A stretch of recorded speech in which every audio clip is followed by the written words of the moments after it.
एक मकान मालकिन जिसका एक दूसरा फ्लैट होता है उसके घर से लगभग 1 किलोमीटर की दूरी पर होता है, शाम को करीब 5:30 बजे वो अपनी मेड से कहती है कि तुम खाना वाना बना लो, आज हमारे पतिदेव भी यहाँ पर आने वाले हैं, उससे पहले मैं उन किराएदारों के पास हो आती हूँ। उनके पास 6 महीने का किराया है, उन्होंने मुझसे वादा किया है कि वो मेरा किराया अब दे देंगे, मैं उनसे किराया लेकर आती हूँ, तब तक तुम खाना वाना बनाकर तैयार रखो। दोस्तों अब यहाँ से वो मकान मालिक 1 किलोमीटर दूरी पर अपने उसी फ्लैट पर पहुँच जाती है जहाँ पर किराएदार रहा करते हैं, और वहाँ पहुँचने के बाद वो 10:30 बजे तक भी वापस नहीं आती। उसके बाद जो मेड होती है अपने मकान मालिक के पास फ़ोन करती है, और मकान मालिक और मेड और आसपास के लोग जब वहाँ पर उस फ्लैट पर जाकर देखते हैं तो जो वहाँ पर देखते हैं उनकी आंखें फटी की फटी रह जाती हैं। दोस्तों क्या ऐसा हो सकता है कि कोई आपसे किराया मांगे और आप उसकी जान ले ले? दोस्तों ये हकीकत में ही हुआ है। ऐसा एक मामला आपके सामने आज मैं बताने वाला हूं। तो दोस्तों वीडियो को जरा सा भी स्किप ना करें, और जो कमज़ोर दिल वाले हैं वो इस वीडियो से दूर ही रहें। तो आगे बढ़ने से पहले हमारी वही रिक्वेस्ट की जो हमारे चैनल के साथ नए हैं, कृपया करके चैनल को फॉलो कर लें, बेल आइकन को जरूर प्रेस करें। नमस्कार, जय हिंद। आप देख रहे हैं APH न्यूज़ राहुल रावत के साथ। दोस्तों आज की जो हकीकत की घटना आप लोगों को बताने जा रहा हूं, उत्तर प्रदेश में एक जिला पड़ता है गाजियाबाद, और इसी के अंतर्गत एक नंदग्राम थाना क्षेत्र आता है।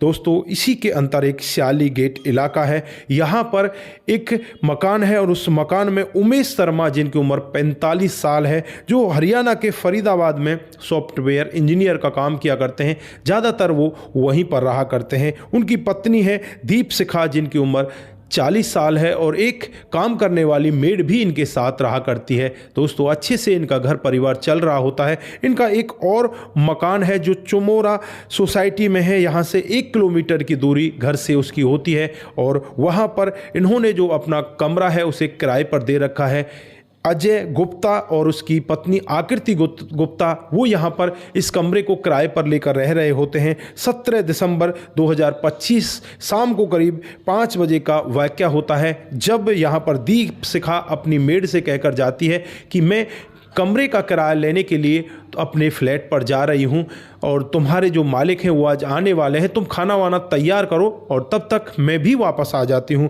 दोस्तों अब यहाँ पर जो दीपशिखा है वो वहाँ से 5:30 बजे तो निकलती है, लेकिन फिर वापस आती ही नहीं, और यहाँ पर जो मेड है वो बहुत ही ज़्यादा परेशान हो जाती है। परेशान होकर बार बार अपनी मालकिन के फ़ोन पर फ़ोन लगाती है, लेकिन उसका फ़ोन स्विच ऑफ होता है। फिर अपने मालिक के पास जो उमेश गुप्ता जी होते हैं उनके पास फ़ोन मिलाती है, तो उमेश गुप्ता जी सीधे यहाँ इसके पास आ जाते हैं, और उसके बाद दोनों के दोनों सीधे उसी एरिया में पहुँच जाते हैं जहाँ पर इनका फ्लैट होता है। अब यहाँ पर गार्ड से पूछने लगते हैं, तो गार्ड कहने लगता है कि साहब मैंने ध्यान नहीं दिया, शायद कोई महिला आई तो थी, पर आपको देखना है तो आप CCTV कैमरे में देख लीजिए।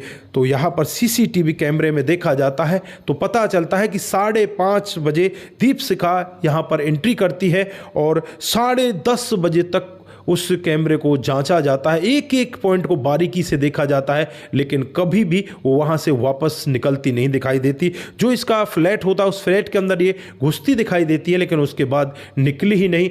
अब यहाँ पर जो उमेश शर्मा जी होते हैं अपनी मेड के साथ वो शोर मचाने लगते हैं, आसपास के जितने भी लोग होते हैं वो इकट्ठा हो जाते हैं और सीधे उसी फ्लैट के पास पहुँच जाते हैं जिसके अंदर अजय गुप्ता और आकृति गुप्ता होते हैं। वो फ्लैट के दरवाज़ों को बार बार खटखटाने लगते हैं, लेकिन अंदर से कोई आवाज़ आ ही नहीं रही थी। फिर यहाँ पर काफ़ी मशक्क़तों के बाद अंदर से दरवाज़ा खुलता है, और दरवाज़ा खुलने के बाद जो मेड होती है सीधे अंदर की तरफ घुसती चली जाती है, क्योंकि सबको यहाँ पर यही शक था कि इन लोगों ने शायद जो दीपशिखा है उसे किडनैप कर लिया है, और उसके बाद कुछ पैसों की मांग ये करेंगे, इसलिए ये यहाँ पर दरवाज़ा नहीं खोल रहे हैं। दोस्तों जो आसपास के लोग भी होते हैं वो भी सारे के सारे वहीं पर घुस जाते हैं और अंदर का जो दृश्य होता है उसे देखकर आधे से ज़्यादा लोग तो वापस निकल जाते हैं। किसी को उल्टियां लगने लगती हैं, कोई वहीं पर ज़मीन पर पछाड़ खा जाता है। वहीं पर आरी रखी हुई होती है, एक इलेक्ट्रॉनिक मशीन रखी होती है और वहीं पर पूरे फर्श में खून के धब्बे पड़े होते हैं। और आगे जाकर देखा जाता है तो जो दीपशिखा है वो यहाँ पर मृत अवस्था में पड़ी होती है। दोस्तों आनन फानन में ही जो थाना नंदग्राम की पुलिस है उसे खबर की जाती है। नंदग्राम की पुलिस वहां पर पहुंच जाती है और बॉडी को अपने कब्जे में लेती है, उसे पोस्टमार्टम के लिए भेज देती है। जब यहां पर अजय गुप्ता और आकृति गुप्ता को गिरफ्तार कर रहे थे तो यहां पर अजय गुप्ता कहता है कि इसमें आकृति का कोई दोष नहीं है, इसमें सारा दोष मेरा है, मैंने ही ये सब किया है। इधर जो आकृति गुप्ता है वो कहने लगती है कि आप अपने ऊपर इसे क्यों ले रहे हो, हम दोनों ने मिलकर तो इसे मारा है।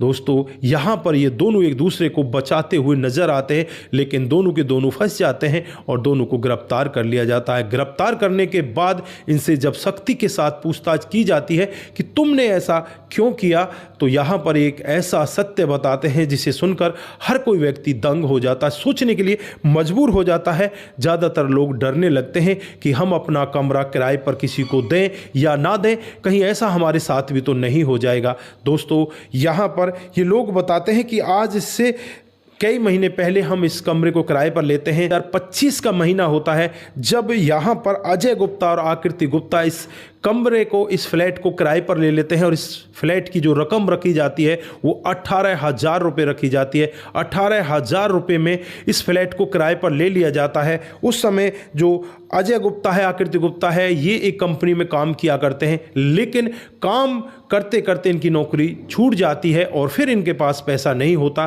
फिर ये पैसा दे ही नहीं पाते। यहाँ पर बार बार जो मकान मालकिन होती है इनके ऊपर आकर दबाव बनाती है और इनसे कहती है कि हमारे पैसे हमें दे दो, नहीं तो आपके लिए ठीक नहीं होगा। तो ये लोग यही कहते हैं कि हम लोग दे देंगे, लेकिन ये लोग पैसा दे ही नहीं पाते, क्योंकि एक महीने के बाद दूसरा महीना आता है तो 36,000, तीसरा महीना आता है तो और 18,000 रुपये बढ़ जाते हैं। इसी तरह से लगभग 5 से 6 महीने का समय इसी तरह से बीत जाता है, ये पैसे दे ही नहीं पाते। और यहाँ पर जो मकान मालकिन होती है बार बार इनके पास आती, इनसे दबाव बनाती और यहाँ पर इनको मकान खाली भी नहीं करने देती।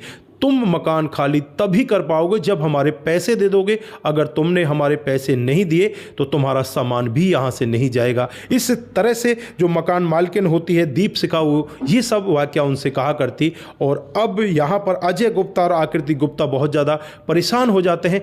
परेशान होकर एक बहुत ही घिनौना काम, घिनौना प्लानिंग बनाते हैं। प्लानिंग के तहत ही यहाँ पर ये 5 दिन पहले ही ये प्लान बना लेते हैं कि जब भी यहाँ पर हमारी मकान मालकिन आएगी तो उसको हम यहाँ पर मौत के घाट उतार देंगे, उसके टुकड़े टुकड़े करेंगे और उसके बाद उसके टुकड़ों को गंगा नदी में फेंक आएंगे। दोस्तों ये प्लानिंग उन्होंने पहले से ही बना रखी थी। और फिर 17 दिसंबर 2025 को दीपशिखा यहाँ पर इनके पास किराया मांगने के लिए आ जाती है।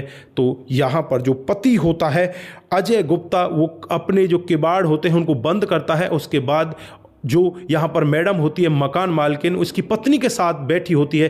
पीछे से अजय गुप्ता एक जो प्रेशर कुकर होता है जिसमें सब्जी वगैरह बनाई जाती है उसको उठाकर लाता है और इस दीपशिखा के सर पर मार देता है। ये धड़ाम से जमीन पर गिरती है और जो इसकी पत्नी होती है इसके गर्दन को दबाने लगती है। प्रेशर कुकर से उसके ऊपर वार कर रहा था, पत्नी उसके गर्दन को दबा कर रखती है। लगातार इस तरह से उसके ऊपर वार किए जाते हैं, वो तड़प तड़प कर वहीं पर अपनी जान दे देती है। दोस्तों अब यहाँ पर इनका प्लान नंबर 20 स्टार्ट होता है।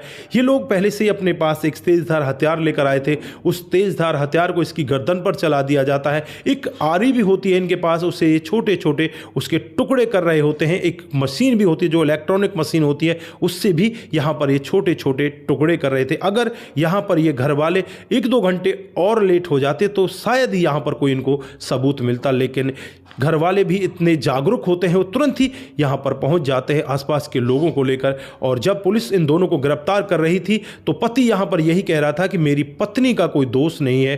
पत्नी यहाँ पर यह कह रही थी कि मेरे पति ने कुछ किया ही नहीं है, सब कुछ मैंने किया है।